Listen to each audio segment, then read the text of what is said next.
नमस्कार, जय Hind, Vande Mataram. Today breaking news में आप सभी का स्वागत है। चलिए जानते हैं सुबह से लेकर शाम तक की तमाम बड़ी खबरों को। अगली बड़ी खबर की बात करें तो दिल्ली में 17 मई तक लगाए गए लॉकडाउन के मद्देनजर दो बड़े ऐलान। देश की राजधानी दिल्ली में कोरोना वायरस संक्रमण के मामले में कमी आने के बावजूद 17 मई तक लॉकडाउन जारी रखने का ऐलान किया गया है। रविवार दोपहर डिजिटल पत्रकार वार्ता के दौरान 17 मई तक लॉकडाउन बढ़ाने का ऐलान करते हुए मुख्यमंत्री अरविंद केजरीवाल ने कई बड़ी शर्तों का ऐलान किया है। इसके तहत सख्ती बढ़ाई जाएगी और नियमों को तोड़ने पर जुर्माना वसूलने के साथ कड़ी कानूनी कार्रवाई की जाएगी। आगामी 17 मई तक चलने वाले लॉकडाउन के दौरान शादी समारोह को लेकर नई गाइडलाइन जारी कर दी गई है। इसके तहत शादी समारोह सार्वजनिक स्थलों पर नहीं किए जा सकेंगे। गाइडलाइन के मुताबिक सार्वजनिक स्थलों पर बैंक्वेट हॉल, होटल में शादी समारोह प्रतिबंध है। शादी समारोह का आयोजन घरों में किया जा सकता है, लेकिन सीमित मेहमानों के साथ। अगली बड़ी खबर की बात करें तो बार बार हाथों पर सैनिटाइजर रगड़ने का कोई फायदा नहीं। WHO ने बताया कितना और कितनी बार लगाना चाहिए। कोरोना वायरस से बचाव के उपाय में शुरू से हैंड सैनिटाइजेशन का इस्तेमाल होता रहा है। कुछ लोग पूरे दिन हाथों पर सैनिटाइजर रगड़ते रहते हैं। सवाल यह है कि दिन में कितनी बार और कितनी मात्रा में सैनिटाइजर का इस्तेमाल किया जाना चाहिए। इस बारे में विश्व स्वास्थ्य संगठन ने अल्कोहल बेस्ड हैंड सैनिटाइजर का उपयोग करते समय ध्यान में रखने के लिए कुछ सुझाव और तथ्य साझा किए हैं। WHO का मानना है कि एक हथेली में जितना सैनिटाइजर आ जाए उतना इस्तेमाल करना चाहिए। हमें हाथों पर तब तक रगड़ना चाहिए जब तक ये सूख न जाए। हाथों को रगड़ने की पूरी प्रक्रिया 20 से 30 सेकंड तक होनी चाहिए। WHO के अनुसार हैंड सैनिटाइजर को किसी भी स्वास्थ्य मुद्दे से जोड़कर नहीं देखा गया है। केवल थोड़ी मात्रा में स्राव त्वचा में अवशोषित हो जाती है और अधिकांश उत्पादों में त्वचा का सूखापन कम करने के लिए एक एमोलिएंट होता है, जिसका त्वचा पर सुखदायक प्रभाव पड़ता है। विशेषज्ञ हाथों को धोने के लिए साबुन और पानी का उपयोग करने की सलाह भी देते हैं। हालांकि अक्सर हाथ सैनिटाइजेशन का उपयोग करना सुरक्षित होता है। अगली बड़ी खबर की बात करें तो कोरोना के आंकड़े आज फिर 4 लाख के पार। बीते 24 घंटे में 4,03,000 नए केस और 4,000 से ज्यादा नए मौतें। भारत में कोरोना की दूसरी लहर का कहर जारी है।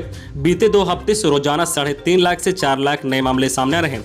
कोरोना के कहर को कम करने के लिए देश में लगभग सभी राज्यों में लॉकडाउन जैसी पाबंदियां लागू है, फिर भी मामलों में कमी नहीं आ रही है। इसी बीच रविवार को कोरोना के नए मामले एक बार फिर से 4 लाख के पार पहुंच गए हैं। देश में यह 5वीं बार है जब एक दिन में 4 लाख से ज्यादा नए केस दर्ज किए गए हैं।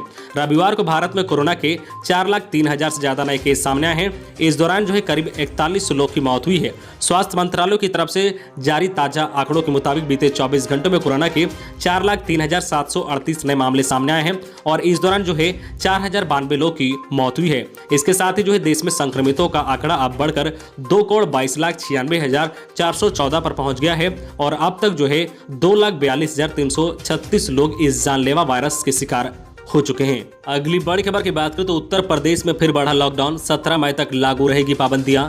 देश में कोरोना का कहर तेजी से बढ़ रहा है। कोरोना के मामले में तेजी से हो रही बढ़ोतरी की वजह से उत्तर प्रदेश में लॉकडाउन को 17 मई तक लिए बढ़ा दिया गया है। यूपी की योगी सरकार ने राज्य में बढ़ते कोरोना संक्रमण के मामलों को देखते हुए एक बार फिर से लॉकडाउन को बढ़ाने का फैसला लिया है।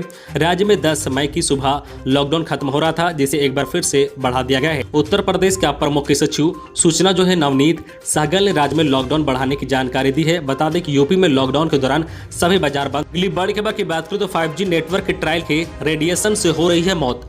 ADG ने बताई इसकी सच्चाई। 5G नेटवर्क को लेकर कई तरह की अफवाहें सुनने में मिल रही है। इसी बीच ADG LO प्रशांत कुमार ने सभी जिले के कैप्टन और पुलिस कमिश्नर को निर्देश दिए हैं कि 5G ट्रायल को लेकर किसी भी तरह की अफवाह फैलाने वालों को ढूंढा जाए और उसके खिलाफ सख्त से सख्त कार्रवाई हो। बता दें कि ये अफवाहें सोशल मीडिया जैसे फेसबुक और व्हाट्सएप पर फैलाई जा रही है। इसके अलावा कुछ कॉल्स रिकॉर्डिंग भी है जो वायरल हो रही है। रिकॉर्डिंग की जांच कर पता लगा कि बनारस के कुछ युवक ने बिहार के युवक को फोन किया था और कहा था कि 5G टावर की टेस्टिंग के दौरान उसके रेडिएशन से लोगों की मौत हो रही है।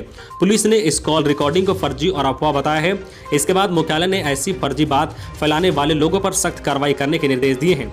गौरतलब है कि राज्य के गोरखपुर, फतेहपुर, सुल्तानपुर और सिद्धार्थ नगर के कुछ गाँव में ऐसे हैं जहाँ लोगों के मरने की अफवाह तेजी से फैल रही है। वहाँ पर हर जगह लोगों से अपील की जा रही है कि अगर आसपास 5G टावर लगे हैं तो उन्हें बंद कराएं और उखाड़ कर फेंक दें। अगली बड़ी खबर की बात करें तो कोरोना मरीज के 100 को प्लास्टिक से निकालकर लोगों ने दफनाया। अंतिम संस्कार में शामिल 21 लोगों की मौत।